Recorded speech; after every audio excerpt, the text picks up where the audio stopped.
Hello and welcome to the CourseMaker podcast. Today, I'm excited to introduce my guest, Stephen Hancock, who's the founder and lead trainer for all things JavaScript. Stephen, welcome. Thank you, Chris. It's good to be here. I'm excited for this. Yeah, I've been having a look through the All Things JavaScript site, and you've got a lot of great content there. As the name implies, lots of stuff that people need to know about JavaScript, everything from functional use of JavaScript to async, all kinds of interesting stuff in there. So to start things off, do you want to tell listeners about your journey into JavaScript? How did you get started? Sure. So my journey into JavaScript perhaps is a bit different than probably most people. My background is actually education. And so I come from an education perspective as opposed to having been trained in computer science or something like that. And how I got into JavaScript is, about 2001. A good friend of mine brought me into a company that he had started. It had gotten quite busy, and so he brought me in. And the purpose of that company was to build tools for corporate trainers, ways for them to create online learning, e-learning. And so as a part of that, I was responsible for a lot of the development that went on. We didn't use JavaScript all the time, but JavaScript was a part of it. And so that was my initial taste in JavaScript, along with some other languages that we were using. That's where I really got started, I guess. Yeah, and as you know better than most, that the JavaScript landscape, I'm sure, has changed a huge amount since then. Oh yeah, when I first started, it was still seen as a type of language that was used to make fun little things happen on a web page. It wasn't really seen as a full-level language, which really now that perception has changed. More and more people see it as a full-level language, and so it's a huge, huge advancement for JavaScript. Definitely, yeah. So what sort of things did you take from that experience with e-learning? Obviously, you're training corporates. How did that translate over into starting all things JavaScript? Yeah, great question. About 2011, we actually had an opportunity to exit the company. We sold it to a company called Calida Software, and I stayed on with them for several years. But I was ready to try something new, and by selling the company, it did give me the opportunity to give back. And so that desire to be able to give back, to use some of the training I had in education. And also at some point during that process, I had looked at a course that Tony Alisi had did. It's a pretty popular JavaScript course. It's called JavaScript Understanding the Weird Parts. And I was so impressed with how he dealt with teaching JavaScript. And I thought, there needs to be more of this available, more of this type of content, not just teaching how to do things, but actually digging into the language so you understand the language in depth. And so that was kind of the impetus. I thought, well, yeah, I think I can do that. I felt like I had a talent of understanding complex things and being able to convey them in a way that people could understand. And so I thought, well, I'm going to give this a try. I'm going to start a YouTube channel and see where it goes from there. Yeah, I feel like this is a recurring theme amongst course authors, that they'll have one particular course that they can point to and say that was kind of an inspiration or something that got me thinking, hey, maybe I could do this too. So that's interesting to hear that one referenced. Okay, and so you started with YouTube. What was the experience like? How did the first YouTube videos go? So anyone that's done anything on YouTube knows it can be a difficult journey trying to get an audience. Yeah. There are a few lucky people that hit it big right off, but most people, it's a day-to-day grind, week-to-week grind over years to try to build up that audience. So that was how it started for me. It was initially that way. I think my first video after about a couple of weeks had maybe 20 views, something like that. So it wasn't very successful. But over time, subscribers have ramped up. I think I now have over 25,000 subscribers, and there's plenty of people that are interested in it. So that's been fulfilling. Great stuff. Yeah, I mean, that's an impressive growth, and you're quite right. I mean, it can be tough out there on YouTube. So, did you take the approach with putting together your first course of kind of combining some of the different YouTube videos you'd made, or was it more tailored? How did you go about creating the first course? So when I created my first course, I started from scratch. My YouTube videos they address a single topic and try to dive into that topic. And I think people can learn JavaScript by watching all of them, but it's not sequential. Right. It doesn't have exercises. Those kind of things aren't in the YouTube videos, and I wanted those things in the courses, and so I started from scratch with those. And I'd design the course, and then I would start recording, do a lot of editing, obviously, make sure it had exercises, that kind of thing. Which was your first course? It was the Getting Started course. I thought, Okay, well, right. I'm going to start at the beginning, so Yeah, let's start there. makes sense. And since creating that first course, because I mean, for listeners who don't know, you now have a whole library of different courses. It was a little hard for me to gauge looking through the site because some of them are personalized. But how many total courses do you have now? So total actual courses, so full length courses, I've got 7 right now. Right, right. There's a lot of smaller things, obviously, but those are the full length courses. And so since that first course and now course number 7, how has your approach changed or not changed? And what's that journey been like? Yeah, that's a good question. I think there's a couple things changed. Getting Started course, I covered a gamut of things, but most of my more recent courses, I've really focused. Like you mentioned the asynchronous course or the functional programming course. I also have one on arrays. So I've really focused those more and tried to dig really deep into those concepts instead of giving a great overview of JavaScript. I think that's probably the biggest change.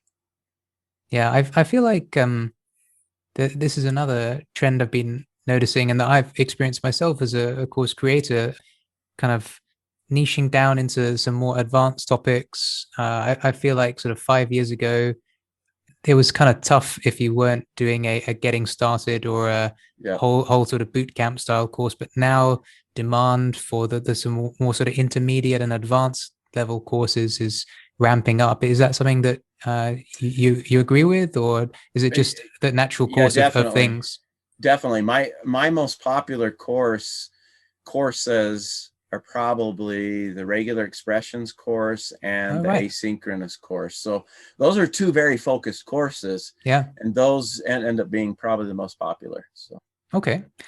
And okay, so looking at the students who are taking your courses, what do you notice about those students who do well and are able to, get a lot out of the courses versus those who don't? Like, what sort of tips do you have for students who are taking the courses to do well? I think those students that tend to do the best and learn the language the best are those that understand first they understand that JavaScript is a full language. It's not just a scripting language, which is kind of a misnomer with its name, but it is a full language. And because they know that, then they begin to dive into it deeper. And the way they do that is they make sure they do the exercises, but then beyond that, they also try other things on their own. They're trying projects on their own, and they experiment. I think that's an important thing with understanding how JavaScript works is you experiment, you see what things happen, but then when it doesn't quite work the way you think it should, you try to find out why. And I'm not sure what makes a student do that more than other students, but I do know that attribute is what helps students the most. That's the ones that excel the most, or those that are curious like that. Yeah.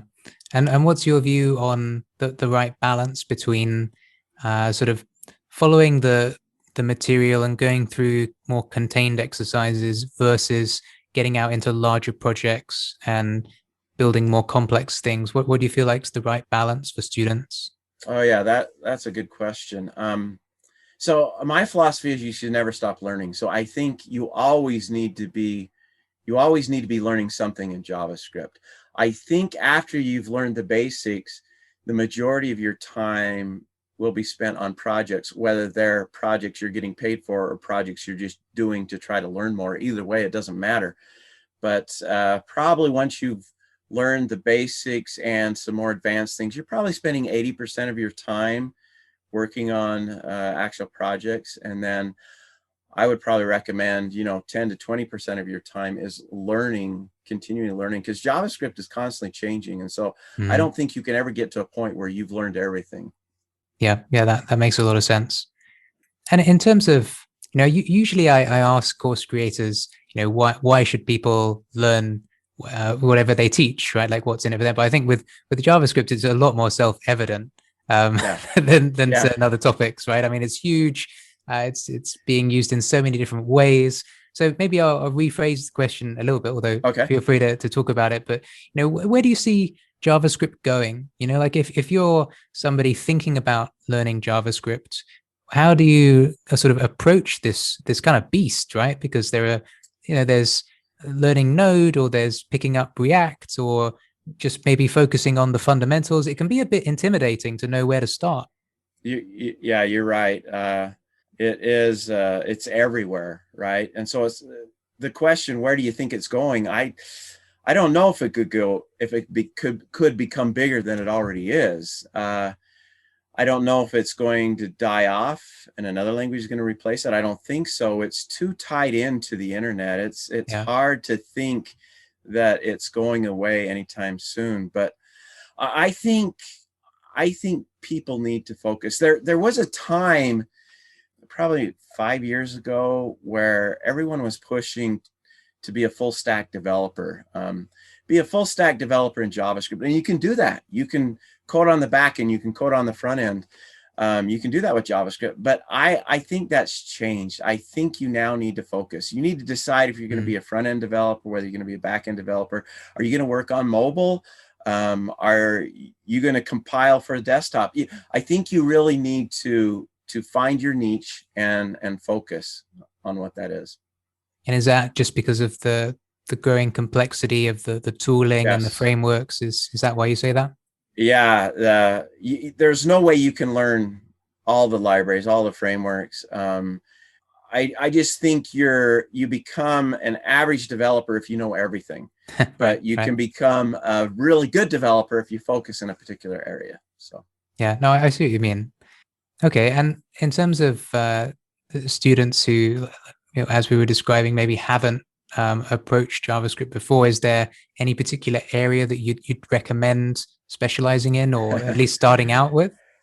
Well, I'm partial to front-end development, so I guess that's what I would say. I don't know that there's really there's a need for developers in all the areas. So I don't know there's a particular area that would be the best, but React is very popular right now, and so becoming a front-end developer, learning React, there's a lot of possibilities for employment and jobs and work in that area. So that'd probably be that's probably the biggest area, I would guess.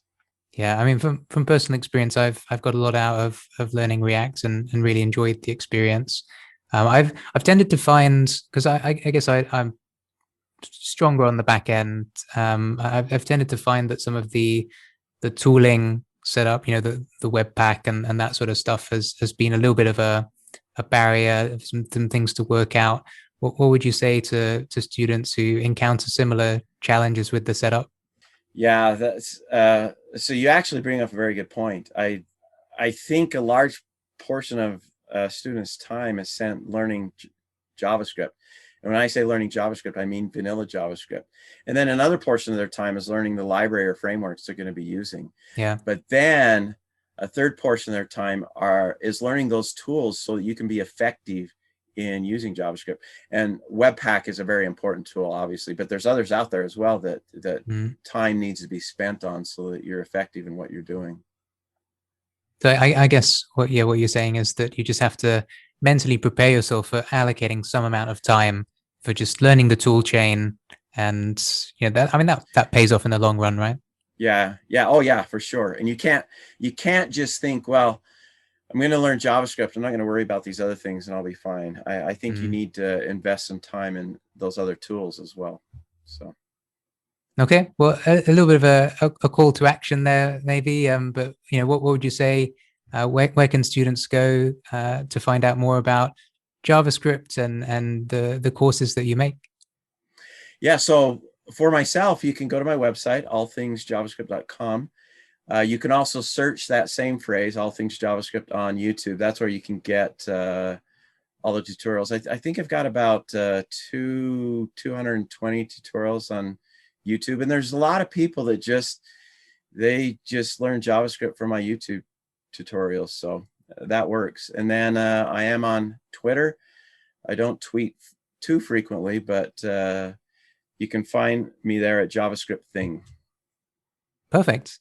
Well, Stephen, thanks very much. You're welcome. It was a pleasure to be here.